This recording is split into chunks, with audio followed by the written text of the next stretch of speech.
Bakit kaya minsan ganito ang tingin at mag-isip ang mga tao? Kapag gwapo ang madikis, kinikilig. Pero kapag panit, ipapabarangay.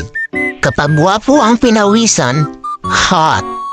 Pero kapag pangit, dugyot. Kapag malaki ang katawan, macho. Pero kapag pangit, kargador. Kapag sinusundan ng gwapo, hero. Pero kapag pangit, snatcher. Ito ang matindi. Kapag gwapo ang umaakyat sa bundok, nature lover. Pero kapag pangit, rebelde. Hahay, nasaan ang hustisya?